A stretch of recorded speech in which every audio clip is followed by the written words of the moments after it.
High বন্ধুরা, আশা করি তোমরা সবাই ভালো আছো। ভাবলাম তোমাদের সাথে আমি নিজে উপস্থিত থেকে তোমাদেরকে কথাটা শেয়ার করি। তো আমি আজকে একটা রেসিপি নিয়ে এসেছি, সেটা হলো মালাই সন্দেশ রেসিপি। আর এই রেসিপিটি কিন্তু অত্যন্ত সুস্বাদু, একদম কম খরচে রেসিপিটি তৈরি করা যেতে পারে। আর যদি আপনাদের এই ভিডিওটি ভালো লেগে থাকে অবশ্যই লাইক কমেন্ট শেয়ার করে দেবেন। আর চ্যানেলে যদি আপনি নতুন থাকেন তাহলে চ্যানেলটাকে সাবস্ক্রাইব করে পাশে থাকবে। তো বন্ধুরা, সবার প্রথমে আমি নিয়েছি পনির। আর এই পনিরটা আমি কিন্তু ঘরেই বানিয়ে নিয়েছি।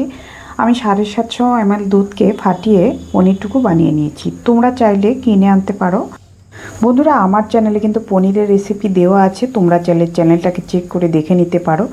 তো সবার প্রথমে কিন্তু পনিরটাকে আমি ভালো করে মেখে নেব। আর পনিরটা কিন্তু একদম সফট করে তৈরি করে নিতে হবে। বুঝতেই পারছো পনিরটা কতটা সফট হয়েছে। তো সেইভাবে করেই কিন্তু আমি তৈরি করে নিয়েছি। আর পনিরটাকে খুব সুন্দর করে আগে ভেঙে তারপর একটু মেখে নেব। খুব সুন্দর করে কিন্তু মেখে নিতে হবে, একদম যেরকম করে মিষ্টি তৈরি করে সেইভাবেই কিন্তু মিষ্টির দোকানের মতো এভাবে করে ছেনে নিতে হবে। তো দেখো আমি কিভাবে ছেনছি সেটাই কিন্তু তোমাদেরকে একটু খেয়াল করতে হবে। এরকম করে হাতের তালুটা দিয়ে ভালো করে ডলে ডলে একটু ছেনে নেবে। আর খুব বেশি ডলবে না, তাহলে কিন্তু এই পনির থেকে ক্রিমটা বের হয়ে গেলে সেক্ষেত্রে ভালো আসবে না। এই দেখো, এই যে এইরকম করে তৈরি করে নেবে।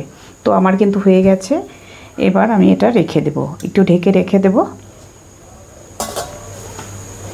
এবারে আমি কড়া বসিয়ে দিয়েছি। কড়াটাতে 1 চামচ পরিমাণ ঘি দিয়ে নিলাম। ঘিয়ের মধ্যে আমি 1/2 লিটার দুধকে একটু ছেঁকে দিয়ে নিচ্ছি।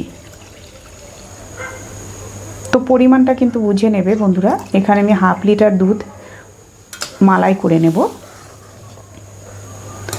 আর এটা জাল করে করে মালাইটাকে করে নিতে হবে। মিডিয়াম ফ্লেমে জাল করে করে মালাইটাকে করে নেব। দুধটা কিন্তু আমার অনেকটাই ঘন হয়ে গেছে জাল করতে করতে, দেখতেই পাচ্ছ। এবার আমি চিনি দিয়ে নেব। মিষ্টির জন্য 2 চামচ পরিমাণ চিনি দিয়ে নিলাম। মিষ্টিটা কিন্তু তোমরা যদি একটু বেশি খেতে চাও সেক্ষেত্রে 1 চামচ বেশি দিতে পারো। এলাচ গুঁড়ো দিয়ে নিলাম। একটা এলাচ আমি ভালো করে গুঁড়ো করে নিয়েছি। এবার ভালো করে মিশিয়ে নিচ্ছি। চিনিটা একটু মেল্ট করে নেব। একটু নাড়াচাড়া করলেই কিন্তু চিনিটা গলে যাবে। এই পর্যায়ে গ্যাসের ফ্লেমটাকে আমি লো করে নিয়েছি।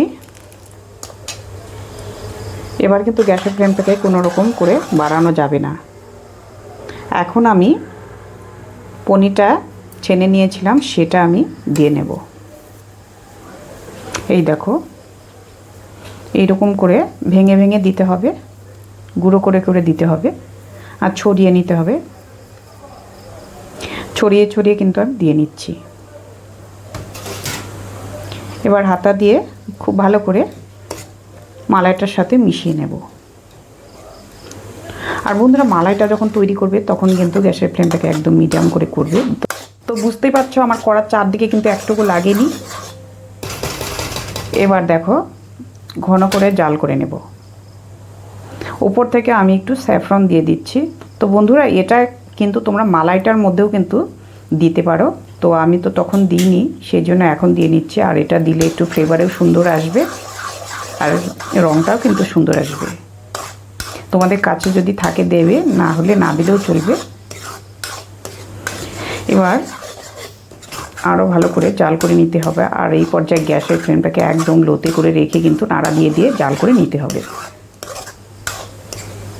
কোনো প্রকার বাড়ানো যাবে না গ্যাসের ফ্লেমটাকে, তাহলে কিন্তু তলা থেকে লেগে যাবে আর খেতে কিন্তু ভালো হবে না।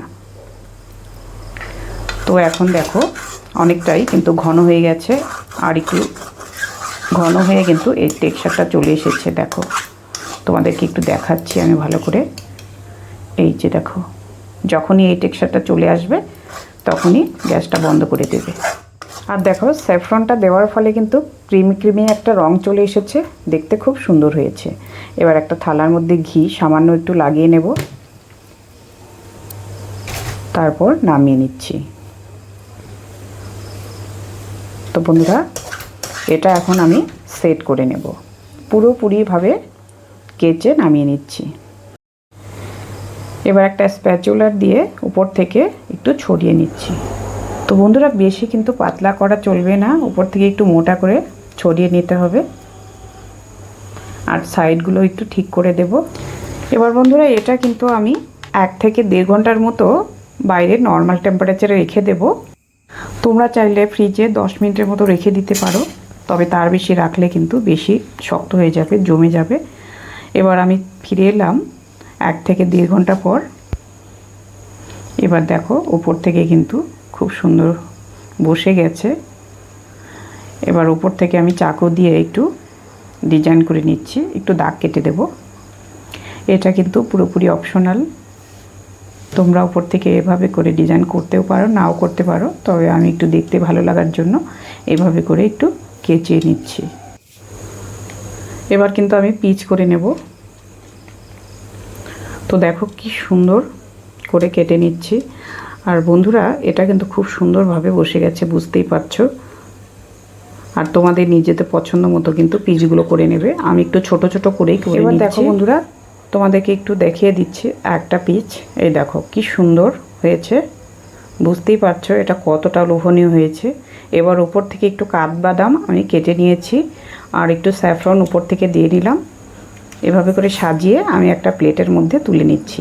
তো বন্ধুরা, ভাইফোঁটা বা যে কোনো কালী পুজো, কোনো উৎসব পার্বণে তোমরা ঘরেই এইভাবে মিষ্টি তৈরি করে তোমরা নিজেদের পছন্দর আত্মীয় স্বজনদেরকে খাওয়াও, নিজেও খাও, আর তারা কিন্তু খেয়ে অত্যন্তই তোমার প্রশংসাই করবে। তো বন্ধুরা, তোমাদের এই ভিডিওটি কেমন লাগলো?